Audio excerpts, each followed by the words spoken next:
Bismillahirrahmanirrahim. Assalamualaikum warahmatullahi wabarakatuh. Waalaikumsalam warahmatullahi wabarakatuh. Alhamdulillah walladzi arsala rasulahu bil huda wa dinil haqq liyuzhirahu 'ala ad-dini kullihi walau karihal musyrikun.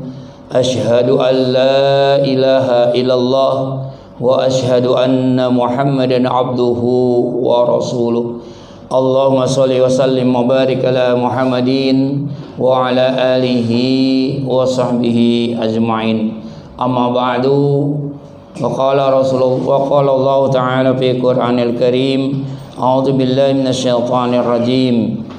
Bismillahirrahmanirrahim. Inna a'tainakal kautsar fasalli li rabbika wanhar inna syani'aka huwal abtar. Shadaqallahul adzim wa shadaqa rasulul nabiyil karim wa nahnu ala dzalika minasyahidin wa syakirin walhamdulillah ya rabbil alamin. Bapak-bapak, ibu-ibu, jamaah kuliah subuh Mushola Al-Inayah yang dirahmati Allah Subhanahu wa taala. Pertama dan utama, marilah senantiasa kita panjatkan puji syukur kehadirat Allah Subhanahu wa taala yang telah melimpahkan karunia-Nya kepada kita sehingga alhamdulillah hari ini kita dapat duduk bersama dalam rangka mengikuti majelis ta'lim atau kuliah subuh di Mushola Al-Inayah ini. Mudah-mudahan datangnya kita ke tempat ini membawa satu keberkahan dan insya Allah menjadi satu kebaikan yang Allah catat untuk kita nanti di yaumil hisab nanti. Amin amin ya rabbal alamin. Salam serta salawat semoga Allah limpahkan kepada junjungan kita baginda Nabi Muhammad sallallahu alaihi wasallam beserta keluarganya, sahabatnya, insya Allah sampai kepada kita pengikutnya. Amin ya rabbal alamin. Hadirin jamaah yang berbahagia, tadinya judulnya mau 3 karakter setan ya. Kemarin udah saya agak umum-umumin tuh ya, 3 karakter setan. Banyak setan-setannya pada marah gitu. Jadi nggak jadi dah ya kan. Diprotes ya. Banyak yang protes ya. Nah, ternyata setan-setannya nggak kepengen ya karakternya dibacain ya. Jadi kita ganti dah ya kan. Ganti dalam rangka kita bersyukur kepada Allah Subhanahu wa taala. Hadirin jamaah yang berbahagia, mafhum kita bahwasannya kita diberikan oleh Allah Subhanahu wa taala nikmat yang sangat luar biasa banyaknya. Allah berfirman, tadi di awal saya bacakan surat Al-Kautsar, inna a'tainakal kautsar. Sesungguhnya aku telah memberikan kepada kalian nikmat yang sangat banyak. Bukan hanya sekedar banyak ya. Kalau banyak kasiron, tapi kalau Al-Kautsar itu udah luar biasa banyaknya. Kalau kita coba untuk menghitung nikmat Allah, pasti kita tidak akan sanggup untuk menghitungnya. Saking banyaknya tuh ya. Baik yang berada di luar kita, mau apalagi yang berada di dalam diri kita. Allah berfirman dalam Al-Quran dikatakan, Allah akhrajakum min butuni ummahatikum la ta'lamuna syai'a wa ja'alakum sam'a wal absar wal afidah la'allakum tashkurun. Kata Allah, Allah yang melahirkan kamu ya dari perut ibumu ya. Jadi yang melahirkan kita siapa nen? Ibu ya kan. Udah ayat tahu. Allah yang melahirkan kamu melalui perut ibumu. Jadi yang melahirkan kita siapa? Allah yang melahirkan kamu. Masih sampai 3 kali ya kan. Iya, Allah yang Allah akhrajakum min butuni ummahatikum. Allah yang melahirkan kamu melalui perut ibumu. Jadi ibu itu cuma Perantara doang. Jadi maunya kita lahir Bang Dadi, keinginan siapa? Allah, bukan keinginan ibu, ya kan? Kalau keinginan ibu nggak kepengen emak saya punya anak wajahnya kayak saya, ya. Kalau kepengenan ibu kepengennya kayak siapa tuh? Aliando, ya kan? Kayak Amit Tabacam, ya kan? Iya, kepengen yang ganteng-ganteng. Tapi karena ini maunya Allah, ya nggak bisa kita mesen, ya. Pasti sesuai dengan kehendak Allah, ya kan? Makanya ibu-ibu kalau pas mau melahirkan deg-degan itu, ya anak entar kayak siapa nih ya? Iya, ya. Jangan sampai kayak yang lain. Ya kata Bang Dadi, ada peternak kambing, ya kan, nggak punya istri, ya kan, saking kepengennya kambing diembat, ya kan. Begitu kambing mau beranak, wah ditungguin sama dia, ya. Kambing kan beranak kakinya doang, ya, kakinya dulu ya. Begitu lihat kakinya, kaki kambing, alhamdulillah. Badannya keluar, badan kambing, wah, alhamdulillah, nggak sama dia. Begitu mukanya dia mau lihat, begitu mukanya muka kambing, alhamdulillah nggak ada yang sama saya. Dia tinggal, begitu ditinggal anak kambing bilang bapak. Masya Allah. Jadi Allah yang melahirkan kita, yang melalui perut ibu kita, la ta'lamuna syai'a, nggak bisa apa-apa, nggak punya apa-apa, ya. Bisanya cuma apa, Miss? Nangis doang, oe, itu doang yang kita bisa, ya. Tapi dengan kenikmatan kerahiman Allah Subhanahu wa taala, Allah kasih waja'alakum sam'a. Allah berikan kepada kita pendengaran, wal absor, apa itu? Penglihatan, wal afida, apa itu? Pemikiran dan perasaan, tuh Allah kasih kita, ya, sehingga kita mampu berbicara, kita mampu mendengar, kita mampu melihat, kita mampu merasakan, kita mampu apa lagi? Memikirkan, ya. Apa yang diminta oleh Allah? La'allakum tashkurun. Mudah-mudahan kamu mau bersyukur kepadaku, ya, kata Allah. Ya, jadi dilahirkannya kita tidak punya apa-apa, tidak ngerti apa-apa. Allah kasih banyak kelebihan-kelebihan, dikasih pendengaran, penglihatan, pikiran dan perasaan supaya kita mau bersyukur kepada Allah Subhanahu wa taala. Namun banyak di antara manusia kurang bersyukur kepada Allah Subhanahu wa taala. Padahal nikmat terus-terusan Allah kasih, mulai melek mata sampai merem mata. Nikmat enggak pernah putus dari Allah Subhanahu wa taala. Namun banyak manusia tidak mau bersyukur kepada Allah. Mana buktinya manusia tidak mau bersyukur kepada Allah? Allah ingatkan kita di dalam Al-Quran, ya, bukan sekali, bukan 2 kali, bukan 3 kali, lebih dari 30 kali Allah ingatkan kepada kita. Apa itu? Fa bi ayyi ala'i rabbikuma tukazziban. Nikmatku yang mana lagi yang mau kalian dustakan? Nah, ya. Jadi Allah sampai 30 kali lebih, ya. Tepatnya 31 kali lebih Allah mengingatkan kepada kita, fa bi ayyi ala'i rabbikuma tukazziban. Nikmatku yang mana lagi yang mau kalian dustakan? Tuh, ya. Jadi banyak manusia tidak mau bersyukur kepada Allah Subhanahu wa taala, ya, diingatkan oleh Allah bersyukur kepada Allah Subhanahu wa taala, ya. Allah telah memberikan kepada kita nikmat yang sangat luar biasa. Inna a'tainakal kausar. Sesungguhnya aku telah memberikan kepada kalian nikmat yang sangat banyak. Dari nikmat yang telah Allah berikan kepada kita, apa yang Allah minta? Pasolli, salat nih, ya. Jadi sangat rugi banget, ya itu, atau sangat tidak beradab banget, ya, tidak berterima kasih banget orang-orang yang sudah dikasih nikmat oleh Allah tidak mau menegakkan sholat, tidak mau mengerjakan sholat, karena cuma itu yang Allah meminta. Fasolli, sholatlah kalian untukku. bukan karena siapa-siapa dan bukan karena apa-apa. Nih jangan-jangan sholatnya gara-gara mertuanya jadi imam. Dia sholat khusyuk itu, atau dia sholat gara-gara ada pengen dilihat sama siapa Bang Dadi? Mantan. Kok mantan sih? Pasangan hidup, mantan lagi. Ya. Oh dia punyanya mantan. Oh iya boleh juga sih. Iya, ya. Tidak.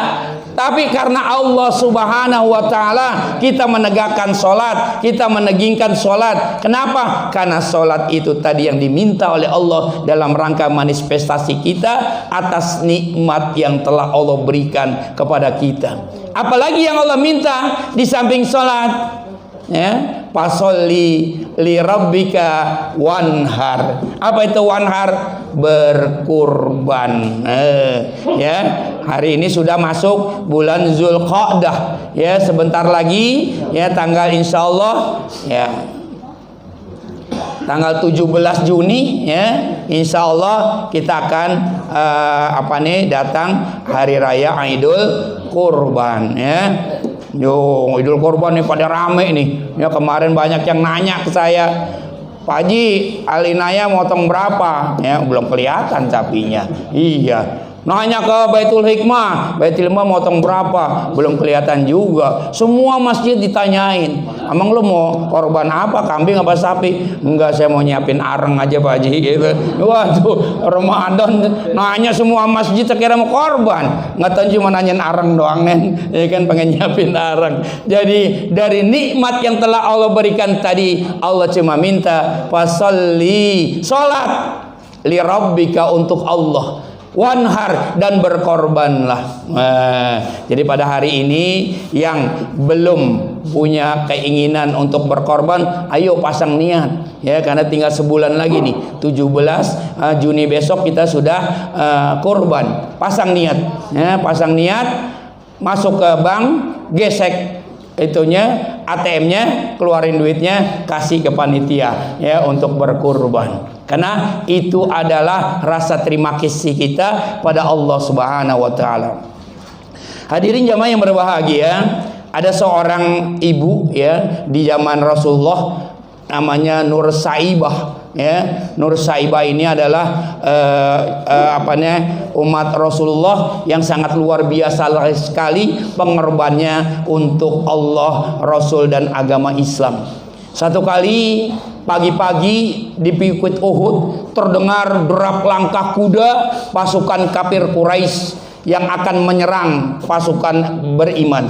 Ya, karenanya Nur Saibah bangun, dia dengar derap kaki kuda tadi, langsung dia bangunkan suaminya, Zaid bin Asim. Wahai suamiku, tidakkah engkau dengar derap langkah kuda kafir Quraisy yang akan menyerang umat Islam? Bangunlah wahai suamiku, bantu Rasulullah hadapi orang-orang kafir Quraisy tadi. Asim ya, Zaid bin Asim, dia bangun, dia kecewa kenapa istrinya yang bangun duluan, bukan saya yang duluan. Maka Hasim buru-buru mempersiapkan persiapan perangnya. Dia siapkan baju besinya, dia siapkan pedangnya, dia siapkan kudanya ya. Kemudian dia siap berangkat. Apa kata Nur Saibah melihat suaminya sudah siap untuk berperang ya. Wahai suamiku Zaid bin Asim ya, kupesankan kepadamu, bantu Allah, bantu Rasulullah, bantu umat Islam dalam peperangan, dan jangan pulang sebelum menang. Subhanallah, istri ngelihat suami pengen perang, doanya, instruksinya jangan pulang sebelum menang ya. Enggak nangis, ngegesok-gesok kaki, bang jangan berangkat bang, ntar kalau abang berangkat mati si entong gimana. Nah enggak gitu tuh ya, langsung pesannya jangan pulang sebelum menang. Nah kalau di Muhammadiyah prinsipnya jangan pulang sebelum padang ya. Jadi kalau mana-mana ya belum pulang kalau belum ke warung padang ya. Nah kalau ini Nusaibah mesan kepada suaminya, jangan pulang sebelum menang. Masya Allah, hati suami mana yang tidak lega mendengar keikhlasan daripada istrinya melepas dia berperang. Maka berangkatlah si Zaid bin apa tadi? Ya, saya pura-pura lupa dulu.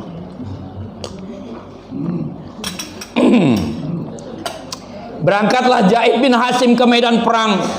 Ya, dia menunaikan tugasnya sebagai prajurit Islam yang luar biasa, ingin mengusir orang kafir Quraisy dari tanah Uhud, dari tanah Madinah. Sementara istrinya Nur Saibah menunggu dengan H2C. Apa tuh H2C? Harap-harap, cemas, ya kan? Yang ngarep pulang, ya kan? Cemas kalau tidak pulang, ya. Tiba-tiba datang dari kejauhan kepulan debu seekor kuda.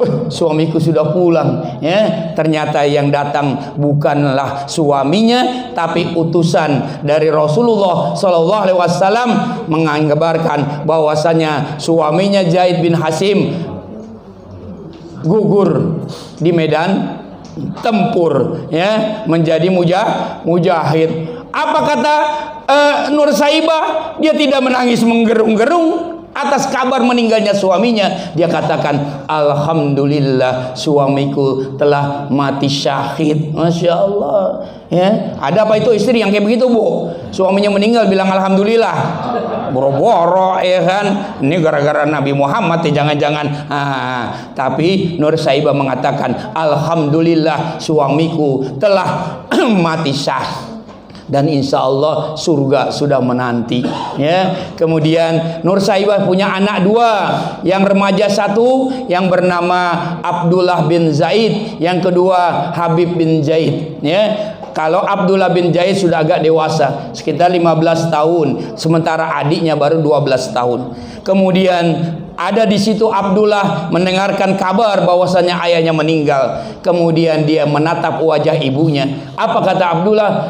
Ibu, Umi, izinkan aku menggantikan ayahanda untuk membantu Rasulullah Shallallahu Alaihi Wasallam mengusir orang-orang kafir Quraisy dari tanah Madinah. Kau berani anakku? Saya siap, Bu. Saya siap pasda bima tu'mar. Apa tuh? Maju tak gentar, ya kan?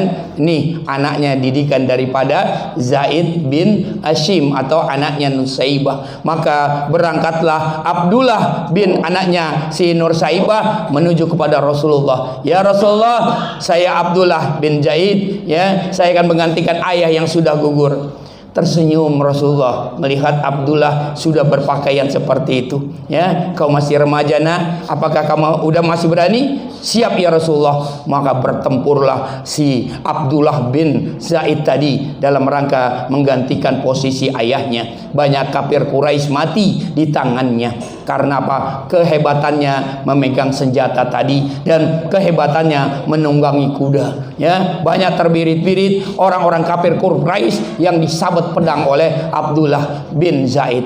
Bagaimana dengan Nusaibah? Nusaibah nunggu di rumah dengan apa nih? H2C-nya, harap-harap, cemas. Kemudian datang lagi kepulan asap, kepulan debu, seorang penunggang kuda.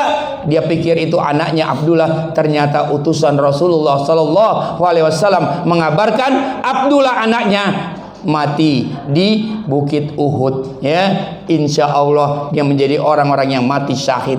Menangis meneteskan air mata Nur Saibah mendengar anaknya meninggal. Kenapa dia meninggal? Kok si Nur Saibah menangis? Apa kata Nur Saibah? Anakku dan suamiku sudah meninggal, sementara anakku yang satu masih kecil, baru 12 tahun, walaupun tubuhnya bongsor tinggi. Tapi bagaimana dengan sikap Habib anaknya tadi yang usia 12 tahun? Wahai ibu, walaupun saya kecil, usia masih muda, tapi saya pandai bermain kuda, saya pandai memainkan pedang karena sudah belajar dari ayah. Izinkan saya ibu untuk menggantikan ayah dan abang Abdullah. Kau berani anakku? Saya berani, Bu. Masya Allah, dia berangkat lagi anaknya, lapor ke Rasulullah. Rasulullah sangat terharu terhadap keluarga Zaid dan Nasibah. Maka anaknya si Habib tadi juga bertempur, tidak kalah hebatnya dengan kakaknya Abdullah, ya. Namun apa daya, Allah menghendaki sebuah panah menancap di dadanya anaknya si Habib, maka dia pun mati dalam keadaan syahid. Dilaporkan lagi kepada Nasibah, baru Nasibah menangis sesungguhkan. Kenapa? Karena tidak ada lagi yang bisa dia persembahkan untuk membela Allah, membela Rasulullah, dan membela agama Islam. Kemudian Nasibah mengatakan, wahai utusan Rasulullah, bawa aku menghadap Rasulullah, biar aku yang menggantikan keluargaku. Masya Allah, ini perempuan binaan yang sangat luar biasa. Keluarganya, suaminya dan 2 anaknya mati, dia ingin dibawa kepada Rasulullah menggantikan keluarganya. Wahai Rasulullah, izinkan aku menggantikan suami dan anak-anakku, bertempur bersama dengan orang-orang mukmin. Apa kata Rasulullah? Belum waktunya wanita berperang melawan musuh. Kalau kau mau, kau jadilah apa itu, tim apa itu? Tim P3K, ya, tim Palmerah, ya kan? Tim Palmerah, ya, yang bawa P3K, yang memberi minum kepada kaum muslimin, yang memberi pengobatan, ya. Kemudian dia jalankan itu. Ada orang mukmin sakit atau ini terluka, maka dia obati. Ketika dia sedang mengobati salah seorang kaum muslimin, tiba-tiba menggelinding kepala daripada kaum mukmin jatuh tepat di pangkuannya. Mendidih darah daripada Nasibah melihat ada kepala orang muslim yang jatuh ke pangkuannya, dipenggal oleh orang kafir Quraisy. Maka dia lepaskan itu P3K-nya, dia persiapkan baju perang yang ada di depannya, dia ambil pedang orang yang sudah meninggal tadi, dia ambil kudanya, dia kejar orang-orang yang sudah memotong kepala kaum muslimin yang jatuh di pangkuannya. Bagaikan singa betina yang ngamuk, banyak tentara kafir Quraisy mati di tangan Nursaibah, ya, yang akhirnya Nursaibah jatuh pingsan karena ada sebuah pedang memotong tangannya. Masya Allah. Kemudian perang berusur kepada tempat yang lain. Ada sahabat Rasulullah yang memeriksa adakah umat Islam yang masih hidup, ya.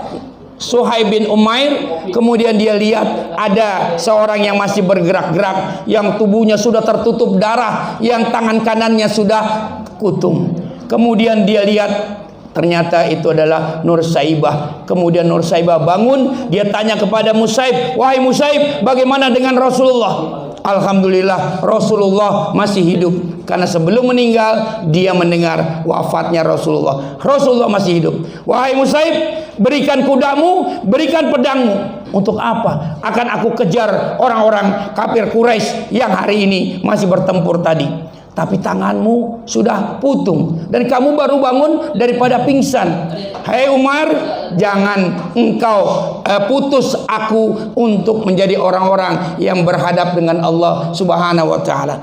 Maka dengan tangan kirinya dia naik kuda, dia kejar kafir Quraisy tadi. Sabetan-sabetan pedangnya begitu banyak menghancurkan, membunuh orang-orang kafir Quraisy. Ya, banyak orang Quraisy takut akan kehebatan daripada Nursaibah tadi, sampai akhirnya sebuah panah menancap di dada Nursaibah.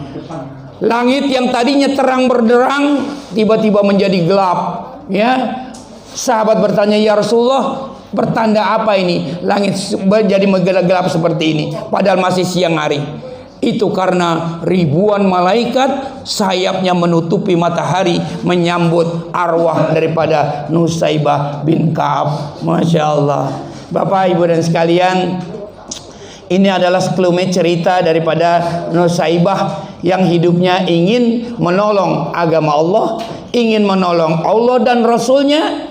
Dia korbankan hartanya, dia korbankan keluarganya, bukan cuma itu, dia korbankan dirinya dalam rangka li'ila'i kalimatillah. Namun kita hari ini tidak diminta itu, tidak diminta dikorbankan keluarganya, tidak diminta dikorbankan dirinya. Allah cuma minta kita korbankan 1 ekor kambing, ya, atau 1 ekor sapi, atau 1 ekor unta, mana kita sanggup, ya. Dalam rangka apa tadi? Kita memanifestasikan rasa syukur kita kepada Allah atas nikmat yang telah Allah berikan. Inna a'tainakal kausar fasholli li rabbika wanhar. Nikmat yang telah aku berikan sebanyak itu, aku cuma minta sholatlah kalian dan berkurbanlah. Ini sudah diabadikan oleh para rasul terdahulu, wabil khusus Nabi Allah Ibrahim alaihissalam, yang ketika beliau memanggil anaknya Ismail yang sudah mulai dewasa, ya, falamma balago ma'ahu sa'yan qala ya bunayya inni araful manam azbahuka panjur madza taro. Wahai anakku, ketika Ismail sudah mulai dewasa, dia berkata kepada anaknya, wahai Rian, anaknya Rian namanya, bapaknya namanya Isnen. Sesungguhnya bapakmu ini bermimpi. Apa mimpinya? Togel, bukan. Asbahuka. Di mimpi tadi aku ingin menyembelihmu, wahai anakku. Majataro, panjur majataro. Coba bagaimana pendapatmu, anakku yang tercinta? Kira-kira gimana pendapatnya Rian tuh kalau Isnen bilang gitu? Lu bawa gila apa ya? Gitu paling ya. Masa anak ganteng-ganteng ini suruh disembelih, ya kan? Iya, tuh didikannya Pak Isnen kalau begitu. Tapi didikan Ibrahim alaihissalam tidak seperti itu. Panjur madza taro. Apa kata Ismail? Ya abati i'mal ma tu'mar. Lakukan apa yang sudah entah Allah perintahkan kepadamu. Fasatajiduni insyaallah minas sabirin. Insya Allah kau akan dapati aku menjadi orang-orang yang sabar dalam menerima ini, ya. Jadi subhanallah, Ismail dikasih tahu sama ayahnya pengen dibunuh, dia nggak kabur, dia nggak nyela bapaknya, dia nggak maki-maki bapaknya, tapi dia ingat kepada Allah. Ayo ayah, silakan apa yang telah diperintahkan Allah engkau laksanakan. Nih, ya, setingkat Nabi seperti itu. Ya, Ibrahim walaupun dapat tugas dan kepada anaknya, enggak semata-mata ini anaknya langsung dieksekusi, enggak. Diajakin dialog dulu. Tuh, ya kan? Nih bagaimana nih, nak, ada perintah Allah begini, ya. Dan Ismail sebagai anak yang terdidik oleh Ibrahim, dia lebih mengedepankan perintah Allah daripada yang lainnya, ya. Maka terjadilah penyembelihan Ismail oleh Nabiullah Ibrahim alaihissalam, ya. Walaupun pada saatnya Ismail digantikan dengan 1 ekor kibas yang besar, yang sehat, ya. Iya, ya. Jadi diganti. Kalau nggak diganti, Masya Allah Bapak Ibu sekalian, setiap tahun kita memikirkan anak mana yang harus kita sembelih. Iya, ya kan? Karena Allah ganti dengan kibas, ya, bisa kita beli dengan penghasilan kita. Ayo, ini dalam rangka mewujudkan rasa syukur kita kepada Allah Subhanahu wa taala. Ibrahim alaihissalam memang nabi yang sangat luar biasa. Kalau beliau kurban bukan cuma 1-2, tapi 100 ekor unta, 100 ekor kambing dia kurbankan. Sampai ini mendekat kawung daripada malaikat. Ibrahim, luar biasa kurbanmu, ya, sangat demikian besar. Ini cuma harta. Kalau anak diminta sama Allah, aku akan korbankan. Tuh lagi belum punya anak tuh, ya. Nabi Ibrahim nazar begitu, ya. Kalau udah punya anak, maka akan aku korbankan. Ditagih sama Allah. Bener nggak nih Ibrahim punya kecintaan kepada Allah sebesar itu? Ternyata luar biasa, ya. Dibawa anaknya ke Bukit Jamarot untuk disembelih, ya. Ada yang ngikutin, ya. Siapa yang ngikutin? Seton, ya kan? Seton yang ngikutin, ya. Ibrahim, lu nggak sayang apa? Anak bola kepengen, udah gede, udah dewasa, ya kok mau disembelih, ya. Nabi Ibrahim ambil batu, dilempar. Bismillahi, mana setannya nih? supaya tidak ada yang tersinggung. Bismillahirrahmanirrahim, Allahu Akbar, ke atas saja. Ya. Jatuh batunya ke sono pojok. Itu namanya jumroh ula, ya kan. Kemudian enggak mempan, istrinya, ya, siapa istrinya? Emaknya Ismail, Siti Hajar, ya kan. Hei, Hajar tuh anakmu nuh, mau dibawa, mau disembelih sama Ibrahim. Itu anak-anak bola kepengen kamu, ditinggalin di Bakah selama bertahun-tahun. Sekarang udah gede, mau dipotong enak aja tuh. Ayo jangan. Wah, Hajar adalah istri Nabi Ibrahim. Diambil batu, dilempar itu setan ke atas. Bismillahirrahmanirrahim, Allahu Akbar. Jatuh lagi ke pojok. Wah, oh iya, jatuh. Itu bukan setannya yang dicabut, kan di atas setannya tadi. Itu namanya jumroh usta, ya kan. Kemudian Ismail yang juga digoda oleh setan tadi. Lu masih remaja, udah mau dipotong, pasrah banget lu, ya. Ambil batu lagi, Bismillahirrahmanirrahim, Allahu Akbar, ke atas lagi, buang, jatuh ke pojok sono. Tahu ke siapa tuh? Oh, ke Eko. Oh iya, biar matanya terang, ya kan. Iya, itu jadi umroh apa itu? Jumroh apa itu namanya?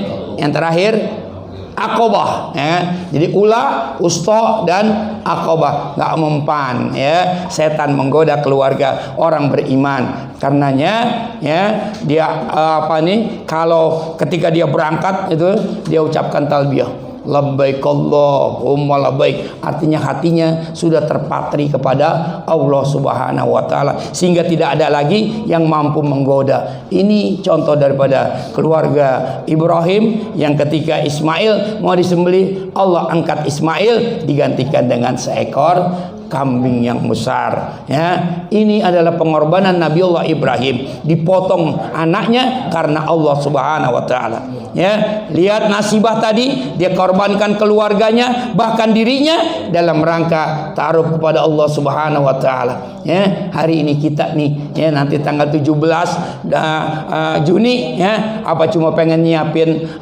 tusukan sate sama areng doang, ya kan? Nggak mau pengen berkurban kepada Allah Subhanahu wa taala dalam rangka kita manifestasi kita atas nikmat yang telah Allah berikan kepada kita, ya. Jangan bilang nggak sanggup, ya. Hari ini masih ada setengah bulan lebih, ya, untuk melaksanakan tadi. Minta kepada Allah, ud'uni astajib lakum, berdoalah kalian pasti aku akan kabulkan. Tapi kalau sudah di bayangan kita nggak mungkin sanggup kita kurban, maka tidak akan pula kita akan sanggup untuk berkurban pada tahun ini maupun pada tahun-tahun mendatang. Kenapa? Karena sudah ada banyak setan waswasi fi sudurin nas, memberi bisikan kepada kita, buat apa kurban? Itu 3 juta, Masya Allah, 3,5. Itu kalau buat merokok itu bisa buat berapa hari tuh, ya kan? Iya, setan yang ngomong di dalam diri kita, ya. Itu bisa berapa bungkus, ya kan? Pak Haji Hasan tuh 3 juta bisa berapa bungkus, Pak? Slop bangetnya. Iya, Pak Haji Hasan nih, ya, luar biasa. Nggak kelihatan ngerokoknya, tapi setiap hari habisnya main selop-selopan dia. Iya, ngerokoknya nggak kelihatan, ya. Ya kan? Setan membisikkan lagi, 3 juta tuh, itu kalau buat makan beli bakso bisa, waduh, dikhawatirkan kita diberikan tiupan oleh setan sehingga ketika nanti pada hari raya Idul Kurban tidak ada dari kita usaha untuk berkurban tadi. Jadi hadirin jamaah sekalian, Allah beri nikmat kepada kita sebanyak nikmat yang Allah berikan pada kita, nikmat pendengaran, nikmat penglihatan, nikmat hati, nikmat jantung, nikmat apa lagi? Otak, darah. Allah cuma minta dari nikmat tadi diganti dengan kurban, ya. Supaya apa? Nikmat yang Allah tadi sudah terbeli oleh kita dengan kita sholat dan kurban tadi, ya. Atau kita mau dibalik, oke, kamu nggak korban, tapi nikmatnya aku cabut. ya, nikmat pendengaran, nikmat penglihatan, nikmat hati, nikmat beredarnya darah tadi, ya aku cabut kata Allah. Kalau tidak kamu mau berkorban, tinggal pilih aja ya, mau berkorban bersyukur atas nikmat Allah atau kau tidak berkorban, aku cabut nikmat dariku. Nauzubillahi min dzalik. Pasti kita tidak akan mau manakala nikmat yang Allah berikan kepada kita dicabut dari diri kita. Karenanya untuk supaya kita bisa manifestasi daripada nikmat tadi, ayo kita bersyukur kepada Allah dengan meramaikan menyambut hari raya Idul Kurban dengan kita masing-masing, satu keluarga atau satu diri berkurban minimal 1 ekor kambing. Akan habiskah harta kita? Tidak, ada jaminan dari Allah. La in syakartum la azidannakum wa la in kafartum inna adzabil lasadid. Sesungguhnya manakala kamu mau bersyukur kepadaku kata Allah, akan aku ditambahin nikmatnya oleh Allah Subhanahu wa taala. Tapi kalau kamu kufur kepada Allah, bilang gak punya duit lah, bilang beginilah, bilang begitulah, anak masih mau sekolah lah, disimpan dulu duitnya dah di tabungan. Inna adzabillahi syadid. Sesungguhnya azab Allah sangat pedih ya. Bagaimana Allah memberikan azab kepada kita? Wallahu bin shawab ya. Mudah-mudahan kita termasuk orang-orang yang mau menafkahkan atau meramaikan Idul Kurban pada tahun ini, sehingga semuanya yang hadir di sini diberi rezeki oleh Allah untuk sama-sama bisa melaksanakan berkurban, menyembelih hewan kurban pada tahun ini insya Allah. Demikian Bapak Ibu dan sekalian, tausiah singkat pada kesempatan kali ini. Terima kasih atas segala perhatian, mohon maaf atas segala kekurangan. Subhanakallahumma wa bihamdika asyhadu an la ilaha illa anta astaghfiruka wa atubu ilaik. Billahi taufiq wal hidayah. Assalamualaikum warahmatullahi wabarakatuh.